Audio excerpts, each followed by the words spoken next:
It's Jody with All About the Harvest, where I teach you how to grow, use, and preserve your harvest. Today I am coming at you with my week 1 overview of the Every Bit Counts Challenge for 2024. So if you're not sure what the Every Bit Counts Challenge is, go ahead and look at my video that I did on what it is and how to do it, where I'm asking you to join me in doing the Every Bit Counts Challenge. I will link that video up above, and then I will also put it in the description below this video. For the first week of the Every Bit Counts Challenge, I did really well, partially because I know that in the next couple weeks, it is going to be harder for me to be preserving things every day. So this week I did some extra things. And then there's also some things that I do that is continually preserving some of the things that we use on a regular basis. So maybe what I'll do is I'll start with some of those things.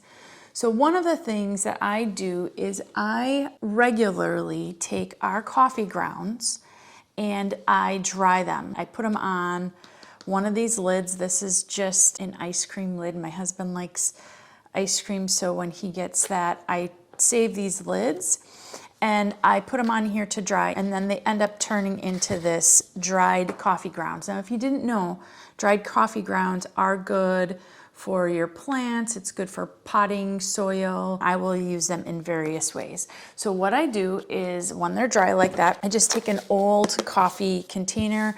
I asked my sister to save these, and then I just add them to this. So when they're dry like this, I just dump it in here. I have multiple of these and I go through these. So whenever I'm revitalizing my potting soil, I add these to it. I even put this in my vermicompost bins because I have worms and I vermicompost, so I'll add this into that as well. So that is something that I do basically every day. Anytime we have coffee grounds, I'll dry them and then I put them in here. So this is something I do on a regular basis. Another thing that I do is I save our eggshells. So whenever we make eggs, I will clean out those eggshells and then I dry them. And similarly, I put them on one of these. I have a separate one that I use for eggshells. So I'll put them on one of these. I let them dry out and then I flip them over and then I put them in a container. Again, this is another one I had my sister save me. This is a coffee one as well. And so I put them in this container. And then when this container gets full, I'll take something and I'll smash these down until I can get more room. So then after this gets full, then I'll powder these and I use it also for my plants and for potting soil mix. I do have a video on how to go ahead and do that, and I will link that up above. I did dry some eggshells this week and I added them to this. A third thing that I do on a regular basis. So last night I had some chamomile tea. I dry and I save for my worms. So I have this little compost bin. When this chamomile is dry, I will put it in here, and then when I need to feed my worms, I add this to that as well. So that's something I do on a regular basis whenever I make a tea, coffee, eggshells. I also dehydrated elderberries. I have 4 large elderberry bushes in my berm, and today is August 8th. My elderberries are producing like crazy, and so I dehydrated a lot of elderberries. This is a half-gallon jar. This is one of the Azure jars. I absolutely love them. I did this on multiple days to try to keep up with my elderberry harvest. I have a 9-tray Excalibur dehydrator. I actually have 2 of them, and what I found is 9 trays that are pretty full give me almost 1/2 gallon. It comes right about to here. So far this year, in 2024, I have 4 half-gallon jars and just about this much more in another one. Some of those I had started to dehydrate before August 1st. So since the August 1st challenge, I probably have 2 and like a partial jar. On multiple days, I dehydrated elderberries. And because I have so many dried elderberries, I have decided that I am going to start selling them. I have the Adams elderberry cultivar of elderberries. Everything I use is, natural and organic. We don't do any sprays, things like that. If anybody's interested in purchasing some dried elderberries, you can send an email to allabouttheharvest@gmail.com and I can get you that information. So here is just a 3-ounce bag, but I can do, obviously I can do bigger bags. And this is kind of how I'm going to start, but I have quite a few of these elderberries, plus I have more from last year, more than I will probably ever consume. The next thing I did with some of the elderberries, I actually made some juice. So I have a steam juicer, and so what I did is I juiced some elderberries, and what I ended up getting was 12 3/4 cups of elderberry juice. That I froze, and I froze it in a couple ways. One is I have these, they're called super cubes. These are really awesome. So this is like a steel reinforced lid, so they don't crush. And inside this one, they have 1 cup and 2 cup increments. They have different sizes. I poured it to the 2 cups, so I made 2 cups and 2 cups. And then I just took these, put it in my freezer, and then froze them. And then yesterday, I took them out, and then I vacuum sealed those 2 cup increments. So I did that with obviously 4 cups, and then I had some other containers that I froze them into. In the past, I would have just canned that elderberry juice, but they are saying that elderberry juice is no longer safe to can. So unfortunately, I can't can it, so I freeze it, and then when I'm ready to make some elderberry syrup, I will just take out some of the frozen juice and I'll thaw it, and then I will make my elderberry syrup from that. You can make elderberry syrup from the dried elderberries, but when you're not feeling good, it's nice just to already have the juice made, and then you're going to add your honey to it and basically make your elderberry syrup from there. I will link these in the description below because they are really nice. I do use these for freezing soup and freezing other leftovers, so this is a really nice size. They do have other sizes as well. Then I did dehydrate some elderberry flowers, so on my elderberry bushes they are kind of at all different stages, and these I will use in things like teas and other recipes that call for elderberry flowers. So I dehydrated elderberry flowers. That was another thing I did. Then another thing I did was I dehydrated some banana peels. Right now I just have the banana peels. They're dried and they are in this baggie.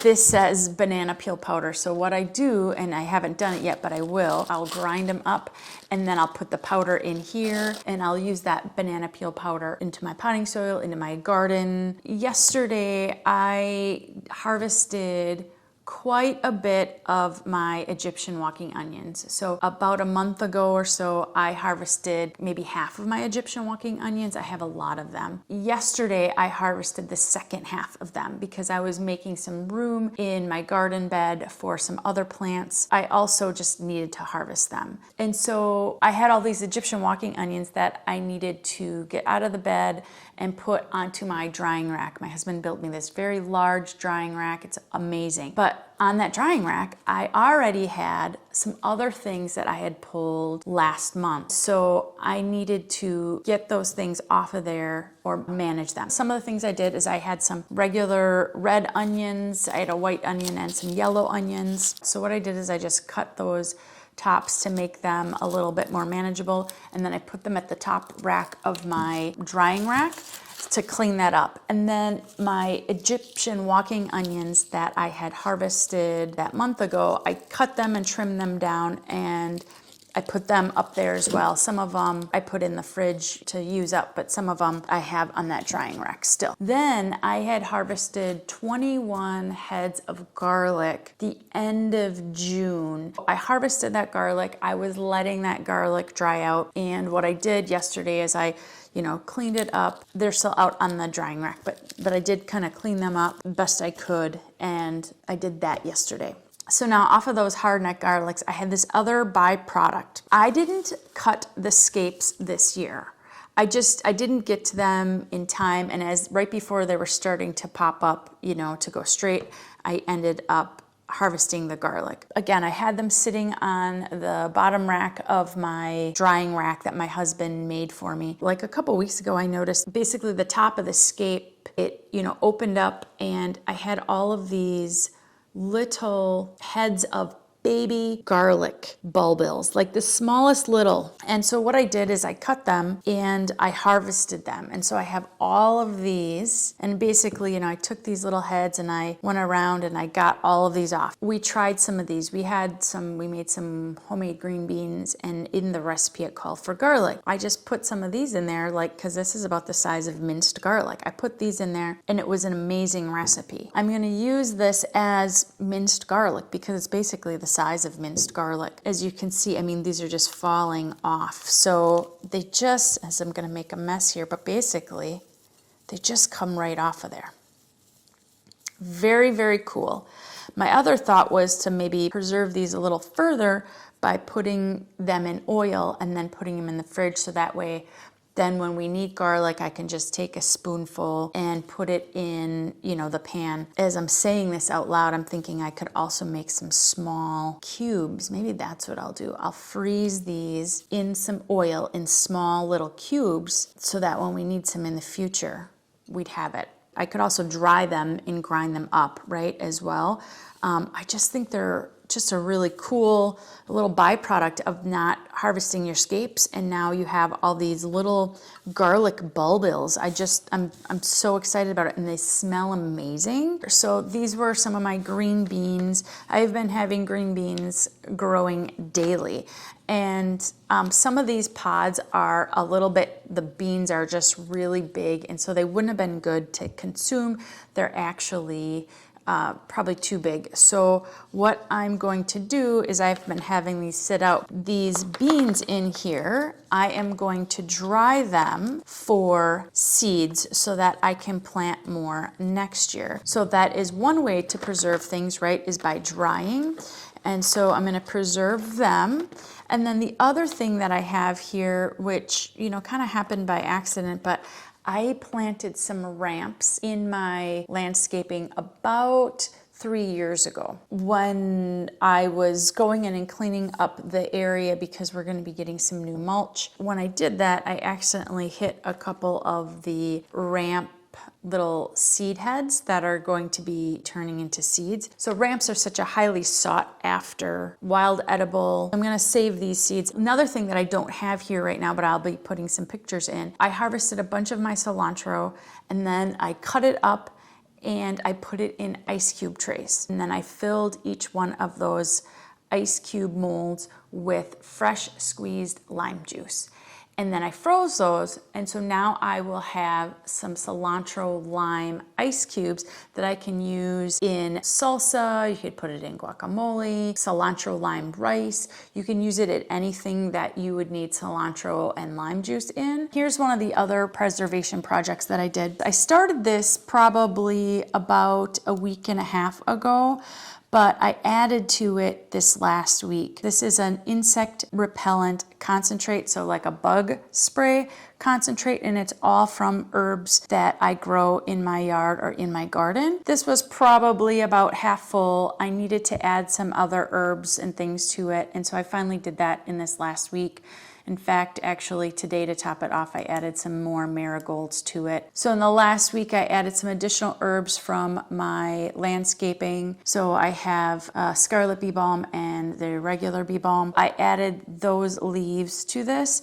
Those are actually a good insect repellent for mosquitoes. So I added those to this mix. And then again, I added some additional marigolds and I added some yarrow, but this also has some other herbs in it from my landscaping. And then I added the witch hazel in it. It's another way to use up some herbs and flowers and things like that and preserve them in a different way so that I can then use this when we are camping or foraging or, going for a walk in the woods, things like that. This will be just really nice to have as a bug spray. So that is what I did for week 1 of the Every Bit Counts challenge. And I'm curious, comment below, what did you do in the first week of the Every Bit Counts challenge? I'd love to hear from you, and I'd love to get some inspiration on different things to do as well. Now, if you got some inspiration from me on what you could potentially do, put that in the comments below as well. I'd love to hear from you. And if you have some additional ideas about these little garlic bulbils and how I could use them this year and maybe in the future, I'd love to know, because I'm loving the fact that I have all these little baby garlics that I can use in different ways. So go ahead, comment below, and until next time, happy preserving.